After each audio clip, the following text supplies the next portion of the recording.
18ই জানুয়ারি 2023 কলকাতা শহরে আমাদের দ্বিতীয় দিন।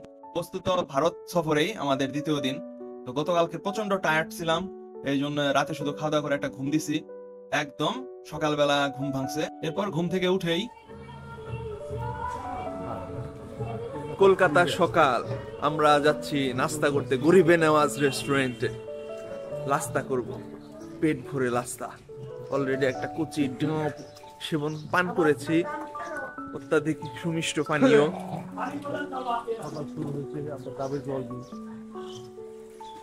কলিকাতার রাস্তাঘাট মনে হচ্ছে পুরান ঢাকায় আসছি। সকালে নাস্তা করতে আমরা গরিবে নেওয়াজ এই হোটেলটাতে আসলাম। গতকালকে রাতেও এটা থেকে খেয়ে গেছি। হোটেলটা খুবই সস্তা আর পরিবেশটা খুব একটা ভালো না, অনেক পুরাতন বোঝা যাইতেছে আর একটু নোংরা নোংরা টাইপের, কিন্তু সস্তা দেখে শুধুমাত্র এই জন্যই আর কি আসছি, নইলে এটাতে আসতাম না। সকালে নাস্তা করার পর আমরা কলকাতার অলিগলি দিয়ে ঘুরতে লাগলাম, তারপর চা খেলাম। কলকাতার এই জিনিসটা ডিফারেন্ট। কলকাতাতে চা ওরা কাপে বা পেয়ালাতে বিক্রি করে না, ওরা মাটির ঘুঁটিতে চা বিক্রি করে। ওয়ান টাইম ইউজ ঘুঁটি, একবার খেয়ে ফেলে দিতে হয়। এরপর অলিগলিতে ঘুরতে ঘুরতে আমরা চলে আসলাম গোলতালাবে। আচ্ছা, আমি এখন দাঁড়িয়ে আছি গোলতালাবের সামনে। এখান থেকে এক ঘুঁটি জল নিয়ে আসবো আরিফের জন্য। আরিফ, তুমি তৈরি থেকো। এই তো, এই হচ্ছে গোলতালাব। এখানে নাকি রুই, কাতলা এবং চিতল মাছ হাবুডুবু খায়। এরপর আমি আর মামা গোলতালাবের চারপাশে ঘুরে ঘুরে দেখতে লাগলাম। গোলতালাব পুরো একটা আজব, মানে নামে হইতেছে গোল, কিন্তু আকৃতিতে এটা হইতেছে চারকোনা। হোয়াট যুগ। আমাদের হোটেলের আশেপাশ দিয়ে ঘোরাঘুরি সব শেষ। এবার ভাবলাম তাহলে একটু দূরে যাই। একটা জিনিস দেখে খুব ভালো লাগলো যে কলকাতাতে প্রচুর মুসলিম আর প্রচুর গরুর মাংসের দোকান, আর এখানে মাংসের দামও এত কম। গরুর মাংসের কেজি মাত্র কত, 250 নাকি 350 রুপির মতো, আর বাংলাদেশ হইতেছে 700-800 টাকা। মনটা চাইছিল কলকাতা থেকে 2-3 মন গরুর মাংস কিনে বস্তায় করে বাংলাদেশে নিয়ে আসি। কলকাতার অলিগলিতে হাঁটার সময় দেখলাম যে রাস্তার মধ্যে ট্রাম গাড়ির লাইন এখনো আছে, আর ট্রাম গাড়ি প্রায় চলে। তো এই জিনিসটার কোনো দরকার ছিল না, কারণ দেখলাম ট্রাম গাড়ির কারণে রাস্তাটা আরো বিপজ্জনক হয়ে গেছে। আমাদের সামনে একটা অ্যাক্সিডেন্টও হয়েছিল। তো ট্রাম গাড়ির ট্র্যাক উঠায় ফেলা উচিত। তো আমি আর মামা এলো পাথারি হাঁটতে হাঁটতে চলে আসলাম এলেন পার্ক। এলেন পার্কের ভেতরে ঢুকলাম, ভেতরে ঢুকে ছবি টবি নিলাম। যেহেতু অনেক হাঁটাহাঁটি করছি তাই একটু টায়ার্ড ছিলাম, তাই আমরা পার্কের ভেতর একটু ঘাসের উপর বসে রেস্ট নিতে থাকলাম। তো তখন আমাদের চোখে পড়লো একটা বিশাল উঁচু একটা বিল্ডিং এর মাথা।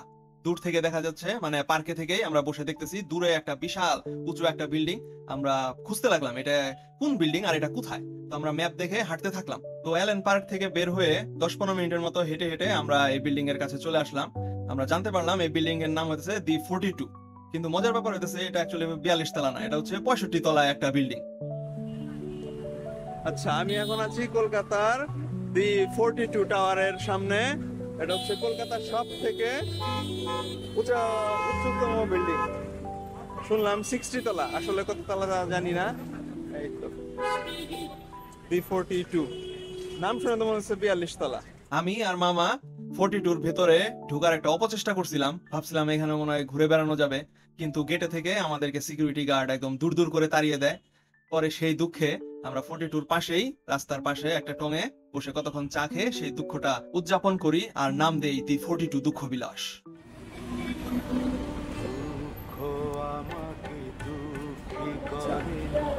করেছে রাজার রাজা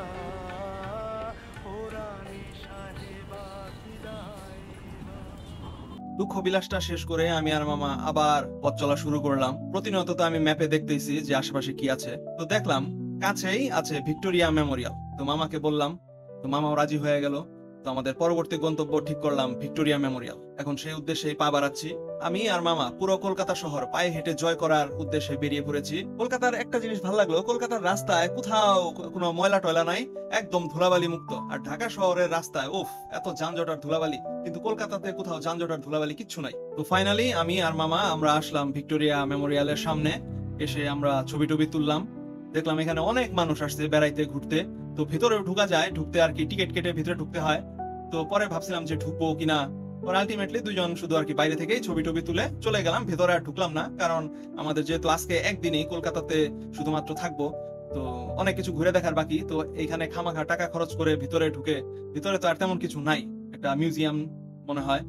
তো এই জন্য আর কি পরে আর ঢুকা হয় না। আমি বলছি যে মামা ভিতরে আর খামাখা ভিতরে ঢুকার দরকার নাই, ওই পার্কে একটু ঘুরে ফিরে ছবি তো তোলা, এছাড়া তো আর কিছু না। তো এই জন্য জাস্ট ভিক্টোরিয়া মেমোরিয়ালের সামনে দাঁড়িয়ে আমরা কতগুলো ছবি টবি তুলে তারপর চলে আসলাম। ভিক্টোরিয়া মেমোরিয়ালের অপোজিটেই ছিল বিশাল বড় গড়ের মাঠ। তো পরে মেমোরিয়াল থেকে বের হয়ে আমরা গেলাম গড়ের মাঠে।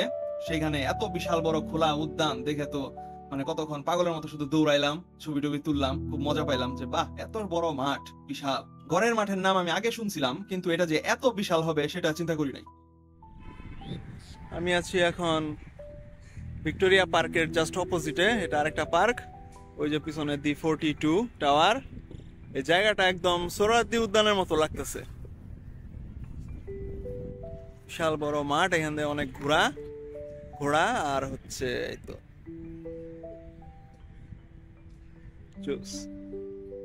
গড়ের মাঠেও আমরা ইচ্ছা মতো ছবি টবি নিলাম, দৌড়াদৌড়ি করলাম। গড়ের মাঠ থেকে যে এত সুন্দর একটা ভিউ পাবো এটা তো মানে অকল্পনীয়। আমরা কিছুক্ষণ আগে, ঘন্টাখানেক আগে 42 নিচ দিয়ে আসলাম। এখান থেকে 42 বিল্ডিংটা এত সুন্দর ভিউ দেখা যাচ্ছিল, খুব ভালো লাগলো। গড়ের মাঠ এত বিশাল যে এটার ভিতরে আমরা হাঁটতে হাঁটতে একদম হারায় গেলাম। কোন দিক দিয়ে যে বের হবো আর কোন দিক দিয়ে ঢুকছি কিছুই খুঁজে পাইতেছি না। তো এত বিশাল বড় মাঠ, বাপরে বাপ। পরে মাঠের মধ্যে কিছু ছেলে পেলে ক্রিকেট খেলতেছিল, ওদের কাছ থেকে জিজ্ঞেস করে কোন দিক দিয়ে বের হবো সেই রাস্তা জেনে নিলাম। ও আরেকটা কথা, গড়ের মাঠের ভিতরে দেখলাম একটা মরা একটা ঘোড়া, একদম হাড্ডিসার একটা ঘোড়া। তো সেই ঘোড়ার সাথেও ছবি টবি নিলাম। কলকাতা তো আসলাম, কিন্তু এখানে এখন সোনাগাছি যাবো কোন দিক দিয়ে? I'm joking. এরপর গড়ের মাঠ থেকে আমরা আবার হাঁটা ধরলাম। হাঁটতে হাঁটতে আমাদের হোটেলের কাছাকাছি চলে এলাম। তো সেইখানে আমরা সবার প্রথমে আমাদের যে ভেলুর যাব সেটার টিকিট কনফার্ম করলাম, টিকিট কাটলাম। তারপর প্রচন্ড ক্ষুধা লাগছে, এত সারা সকাল হেঁটে। তারপর আমরা একটা হালাল রেস্টুরেন্টে যে মামা ভাগ্নে মিলে একদম ভালো মতো করে কাচ্চি বিরিয়ানি খেলাম। কাচ্চি বিরিয়ানি খেতে খেতে 1:30টার মতো বেজে গেছে। তারপর আর কি বাসায় চলে আসলাম। বাসা তো না, মানে হোটেলে আর কি, হোটেল রুমে চলে আসা গোসল টোসল করে ফ্রেশ ট্রেশ হয়ে রেস্ট নিলাম। এরপর আবার বেলা 3টার দিকে আমরা দুজন বের হইলাম। সকালবেলা তো আমরা গেছিলাম আমাদের হোটেল থেকে দক্ষিণ দিকে, এবার ভাবলাম যে একটু উপরের দিকে যাই। তো সেই হিসাবে হাঁটা ধরলাম। যেহেতু আমার মামা একজন ক্রিকেট পাগল, তাই যেহেতু কলকাতাতে হাতের কাছে একদম ইডেন গার্ডেন স্টেডিয়াম, তো মামা বললো যে চলো মাসার আমরা ইডেন গার্ডেনে যাই। তো এই জন্য হেঁটে হেঁটে আমরা দুজন ইডেন গার্ডেনে চলে আসলাম। যেতে যেতে রাস্তায় আমরা অনেক সুন্দর সুন্দর বিল্ডিং দেখলাম, তারপর অনেক ছবিও তুললাম, তারপর চাটা খেলাম। তারপর দেখলাম রাস্তায় একটা বিশাল বড় সমাবেশ। ফাইনালি আমরা যখন ইডেন গার্ডেনের সামনে পৌঁছাইলাম, তো তখন এত হেঁটে পা যথেষ্ট ব্যথা হয়ে গেছিল। দেখা যায় আমি এখন দাঁড়িয়ে আছি কলকাতার বিখ্যাত ইডেন গার্ডেন স্টেডিয়ামের সামনে। ইয়েস, এই হচ্ছে ইডেন গার্ডেন স্টেডিয়াম। এরপর আমি আর মামা ইডেন গার্ডেনের চারপাশে ঘুরে ফিরে অনেক ছবি টবি নিলাম। তো মামা আমাকে ইডেন গার্ডেনে নাকি সাইদানন নাকি কার জানি আর কি অনেক ভালো একটা ম্যাচ ছিল, ইনিংস ছিল, সেটার গল্প শোনালো। তো পরে তারপর ইডেন গার্ডেনের চারপাশ দিয়ে ঘুরে ফিরে তারপর আমরা ভাবলাম যে তাহলে একটু উপরের দিকে যাই, ডালহৌসির দিকে। তো সেই দিকে হাঁটা ধরলাম। তো যাওয়ার সময় দেখি যে পাশে ইডেন গার্ডেনের পাশেই আকাশবাণীর ভবন। তার থেকে একটু সামনে এগোতেই দেখলাম শরৎচন্দ্র বসুর মূর্তি। কলকাতাতে মূর্তির অভাব নাই, রাস্তায় রাস্তায় খালি মূর্তি। এরপর সামনের দিকে এগোতে এগোতে আমরা আরো দেখলাম সেন্ট জনস চার্চ। তারপর সেখান থেকে আরো সামনের দিকে এগিয়ে লাল দিঘির পাশ দিয়ে যখন যাইতেছিলাম, তো সেখানেও একটু দূর আগানোর পরে দেখি সেন্ট এন্ড্রুজ চার্চ।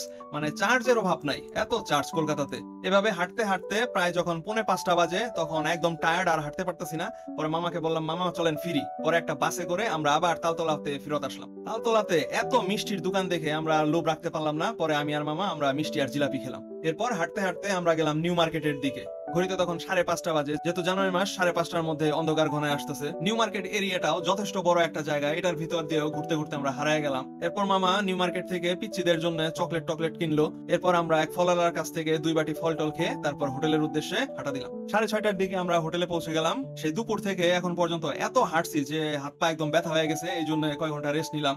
এরপর আবার রাত 8টার পরে আমরা বের হইলাম রাতের ডিনার সারতে। তো কলকাতাতে আরেকটা জিনিস প্রচুর আছে, সেটা বলতে ভুলে গেছি, সেটা হইতেছে এই হলুদ ট্যাক্সি। এই তো সকালবেলা এসেছিলাম গোলতালাবে, সারাদিন আজকে গোলতালাবে বসেছিলাম, সাঁতার কেটেছি, হাবুডুবু খেলেছি, আর এই যে এখন তালা মেরে এখন বাসায় চলে যাচ্ছি। টাটা বাই বাই গোলতালাব, বেঁচে থাকলে দেখা হবে আবার। এরপর আমরা আবার সেই গরিবে নওয়াজ হোটেলে গিয়ে রাতের ডিনার সেরে তারপর আরেকটু হাঁটাহাঁটি করে তারপর 9:30টার সময় হোটেলে ফেরত আসছি। আজকে সারাদিন এত হাঁটা হাঁটছি, ওফ, একদম শরীর মনে হয় ভেঙে চড়ে আসতেছে। এই জন্য আর রাত জাগলাম না, জাস্ট হোটেলে এসে একটা দিলাম ঘুম। কালকে কলকাতায় আমাদের শেষ দিন, আমরা কলকাতা ছেড়ে চলে যাব ভেলোরের উদ্দেশ্যে। তো সেই গল্প বলবো পরের ভিডিওতে। আজকের ভিডিওটা এখানেই শেষ করছি। সবাই ভালো থাকবেন। আল্লাহ হাফেজ।